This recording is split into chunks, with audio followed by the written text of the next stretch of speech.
2018 서울사대부고 화학 거꾸로 교실 동영상. 여러분 안녕하세요. 5월 한 달 동안 여러분에게 화학 과목을 가르치게 될 이예형 교생선생님이라고 해요. 반가워요. 자, 먼저 여러분들 거꾸로 교실에 대해서 모르는 친구들이 정말 많을 텐데, 그래서 선생님이 간단하게 먼저 설명을 하고 수업을 시작하도록 할게요. 먼저 기존 수업 방식은 여러분들이 모두 알고 있듯이 교실에서 먼저 수업을 듣고 집에 가서 숙제를 하는 방식인 거 다들 알죠? 그런데 거꾸로 교실은 이러한 기존 수업 방식을 완전히 반대로 하는 것을 의미해요.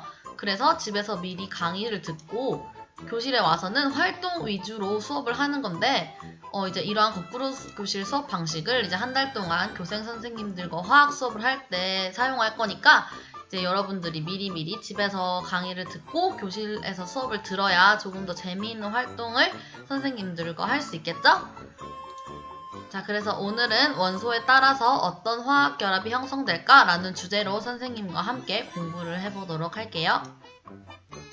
먼저 지금까지 배운 것들을 복습을 간단히 해볼 건데, 여러분 모두 주기율표와 원소의 주기성 다 배운 거 기억나죠? 그래서 먼저 1쪽 원소들은 알칼리 금속, 그 다음에 17쪽은 할로젠 원소, 18쪽은 비활성 기체라고도 부를 수 있다는 것도 배웠고, 우리 주기율표에서 세로축은 족이라는 것을 의미하고 원자과 전자수가 같은 원소들을 모아놓은 것을 의미해요. 그리고 주기의 경우에는 전자껍질수가 같은 원소들을 모아놓은 것이라는 거 모두 기억하고 있죠? 자, 그리고 18쪽 원소들을 모아봤는데, 이제 이러한 원소들은 화학적으로 안정하고 반응성이 작다는 것도 우리 배웠잖아요. 그래서 이제 원소들은 안정한 것을 좋아하니까 18쪽 원소와 같은 전자 배치를 하려는 경향이 있다는 것까지 배웠어요. 그래서 이제 각 원소마다 18쪽 원소의 전자 배치를 하려면 어떻게 해야 할까를 살펴보면, 나트륨의 경우에는 전자 1개를 잃어서, 그 다음에 마그네슘의 경우에는 전자 2개를 잃어서, 그 다음에 산소의 경우에는 전자 2개를 얻고, 염소의 경우에는 전자 1개를 얻어서 18쪽 원소와 같은 전자 배치를 할 수 있다는 것들 다 기억나죠? 그래서 이제 원소들은 안정해지기 위해서 전자를 잃거나 얻기도 하고, 원소들끼리 전자를 공유하기도 하는데, 이제 이러한 과정에서 원소들이 화학결합을 형성한다는 것까지 지난 시간에 배웠어요. 그래서 이제 오늘은 화학결합에 대해서 조금 더 자세하게 알아보는 시간을 갖도록 할 거예요. 그래서 먼저 금속 원소의 경우에는 전자를 잃어서 양이온이 되려는 경향이 있고, 비금속 원소의 경우에는 전자를 얻어서 음이온이 되려는 경향이 있다는 거 다들 기억하잖아요?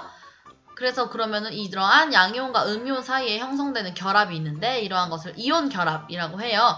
그래서 그 정의를 살펴보면 양이온과 음이온 사이에 정전기적 인력에 의해서 형성되는 화학 결합이에요. 그래서 그림을 살펴보면 나트륨 원자는 금속 원소니까 전자를 잃고, 염소 원자는 비금속 원소이기 때문에 전자를 얻으려는 경향이 있잖아요. 그래서 각각 양이온과 음이온을 형성을 했는데, 이제 이 정전기적 인력이라는 것은 반대 전하를 띤 입자 사이에서 서로를 잡아당기는 힘이라는 거 다 알고 있잖아요. 그래서 이제 이러한 정전기적 인력에 의해서 결합이 형성이 되는데, 이렇게 이온 사이에서 결합이 형성되었다고 해서 이온 결합이라고 해요. 그래서 이온 결합은 금속 원소가 형성한 양이온, 그 다음에 비금속 원소가 형성한 음이온이 서로 정전기적 인력에 의해서 형성되는 거니까 금속 원소와 비금속 원소 사이에 형성된다는 것을 꼭 기억했으면 좋겠어요. 그리고 그렇다면 비금속 원소와 비금속 원소 사이에는 어떠한 결합이 형성될까 이제 궁금하죠, 다들. 그래서 이제 새로운 결합이 하나 더 등장하는데, 얘를 공유 결합이라고 해요. 그래서 그 정의는 비금속 원소들이 각각 전자를 내놓아서 전자쌍을 이루고, 그 다음에 이러한 전자쌍을 공유해서 형성되는 화학 결합인데, 이제 그림을 통해서 살펴보면 수소 원자의 경우는 헬륨과 같은 전자 배치를 하고 싶기 때문에 전자가 2개를 갖고 싶잖아요. 그런데 현재 자신은 하나를 갖고 있으니까 이제 옆에 있던 수소 원자랑, 야, 너랑 나랑 전자 하나씩을 공유하면 우리 둘 다 2개를 가질 수 있잖아 라고 해서 이제 전자쌍을 형성을 해서 이루는 결합을 형성하게 되고, 이제 이러한 결합을 우리는 공유 결합이라고 해요.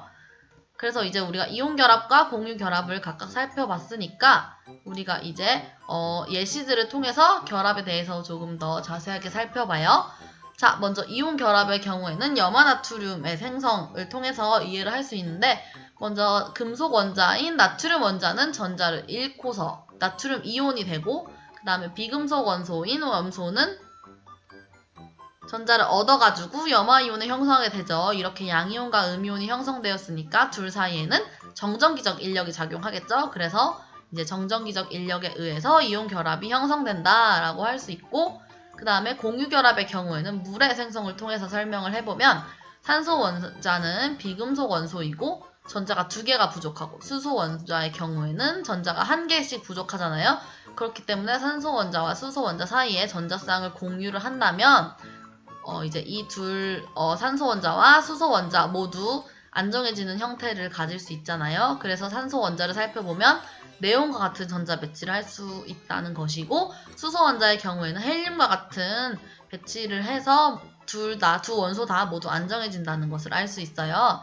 그래서 이제 정리를 해보면 이온 결합의 경우에는 금속 원소와 비금속 원소 사이에 이루어지는 결합이고, 양이온과 음이온 사이에 정전기적 인력에 의해서 형성된다는 것을 기억하고 있으면 되고, 공유 결합의 경우에는 비금속 원소와 비금속 원소 사이에 이루어지는 결합이다.